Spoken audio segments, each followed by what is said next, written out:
construir. Um da sua linhagem vai construir. E foi Salomão. Não é isso?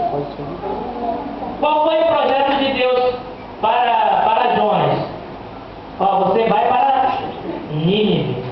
Ele foi para Tarso. Não. Projeto diferente do de Deus. Nós temos que ter esse cuidado para projetarmos direcionados por Deus. E os irmãos vão ver o porquê. Porque quando nossos projetos não são projetos de Deus, a nossa preocupação é de Deus quando falou sobre o fundamento. Sabe por que é? Para que o ânimo, irmãos, não venha diminuir. Para que o amor, a força nas coisas de Deus não venha se acabar. Porque o povo um dia estava alegre, mas no outro eles estavam chorando, estavam no cativeiro. Por causa de quê? Porque não projetaram a sua vida segundo a vontade de Deus. Quando projetamos e buscamos uma direção de Deus, tudo dá certo. Ou quando não dá certo, pelo menos nós temos uma coisa, a parte de Deus que excede todo entendimento. Agora, quando a gente sai dos planos de Deus, está sem paz, os projetos não dão certo, faz como muitos ex-milionários aí. Eles pegam uma arma, dão um tiro na cabeça e morrem. Outros se envenenam, outros acabam com a família inteira, porque não tiveram projetos direcionados por Deus. Então vamos ver aqui.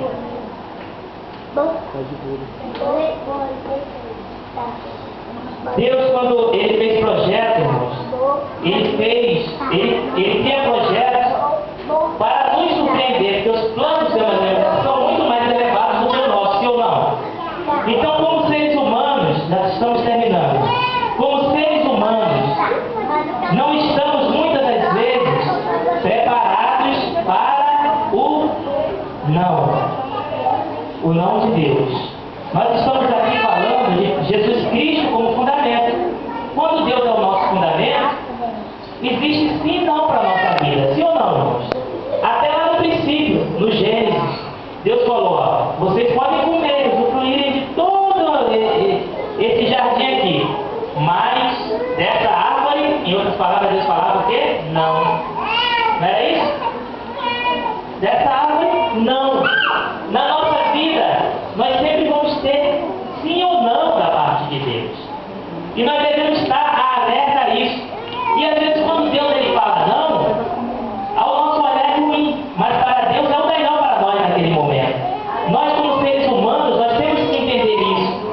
Então, quando Deus diz não para os nossos projetos, quem tem projetos? Ué, agora diminuiu, mas não está quase todo mundo agora. Levanta a mão, quem tem projeto? Todos têm projetos aqui. Se não tiver projeto, olha para quem está do teu lado e fala assim, você tem que sonhar, irmão.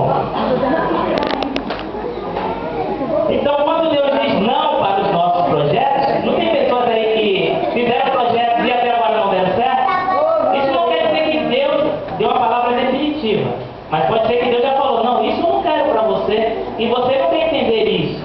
Então, quando Deus ele diz não para os nossos projetos, é porque Ele tem algo maior e melhor para nós. Você tem que entender dessa forma. Ah, mas eu queria isso. Mas isso é pouco que Deus está preparando para você. Olha que o plano de Deus é maior para você, irmão. Fala para o irmão, o plano de Deus é muito maior para você.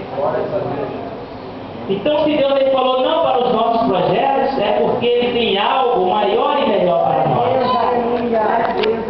Deus ele falou, não coma da árvore da vida.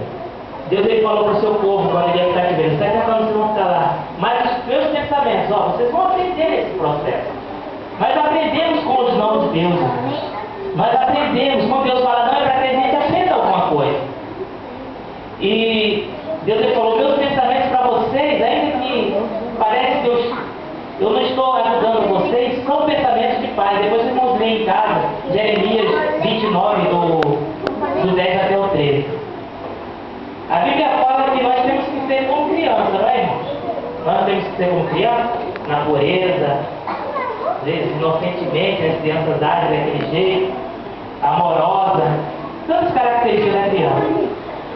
A criança, ou podemos falar no plural, as crianças, quando ouvem não, muitas delas, o quê? Elas fazem o quê quando ouvem não? chora, né? Tem muita questão assim, Deus fala não. Não. Aí a pessoa vai pro quarto chorar, ou chora dentro da igreja, ou chora no ônibus.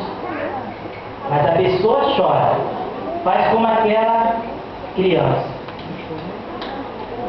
Mas quando o pai fala não para as crianças, é por quê? Porque aquilo que ela está fazendo, que ela está querendo fazer, não será bom para ela. Vamos supor, ela quer se subir numa cadeira, numa mesa. Fala, não, você não pode fazer isso. Né? Para ela não cair e se machucar, para que não aconteça algo pior. Não, você não pode mexer na gaveta, porque não você pode cortar a sua mão, tem que parar aí dentro. Né? Sempre na intenção, quando um pai ou uma mãe fala, aquele pai e mãe que tem amor, é no interesse de proteger a criança. Não é porque é uma pessoa má, não é isso que acontece? Mas a criança, ela faz o quê? Ela chora. Sabe por quê, irmãos? Tem muitos filhos de crentes hoje na prostituição, no tráfico, na bebida, porque faltou falar não para ele. Porque faltou falar não para ele em algumas oportunidades. Ele se achou que podia fazer todas as coisas. Irmãos, quando você fala não para o seu filho, se você é uma pessoa boa e ama, é para protegê-la.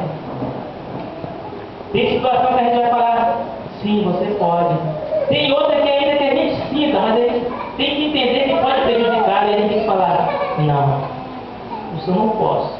É isso que Deus faz, para te proteger do pior, para você não se machucar. Em algumas situações ele fala, não.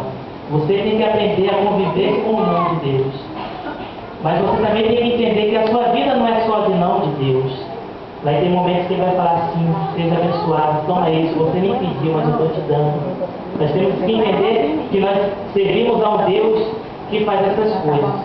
Então, quando nós simplesmente falamos sim, sim, sim para os filhos, muitas das vezes os filhos vão parar aí sendo um marginal, um traficante, um viciado. Vou falar tanto sim, vou deixar de falar não. Mas a criança chora, ela vai chorar, vai se espernear, mas ela vai parar de chorar, vai ficar chorando todo o tempo não, meu. Se você falar não. Então, fazendo essa ministração, pedindo a Deus a direção, muitas dessas frases aqui, foi o próprio Deus que me deu, praticamente todas elas. Então, como a criança chora, como nós choramos também. Mas, um conselho para os pais aqui. É melhor ter um momento de choro, ou seja, de uma criança, ou Deus olhando para nós como uma criança, é melhor ter um momento de choro, um momento é uma coisa que vai se passar, do que ter uma vida inteira de sofrimento por vários filhos. Aleluia, é verdade. É melhor ter um momento de choro por um não, do que uma vida inteira de lamento, choro e sofrimento por vários filhos. É verdade. Tem muita criança que deixou de chorar por um não da mãe, e por vários filhos, eles estão aí no mundo, sofrendo, chorando, e a sua mãe também fazendo parte desse sofrimento. Meus irmãos, Deus ele quer o melhor para você. Deus ele quer o melhor para mim. Se firme de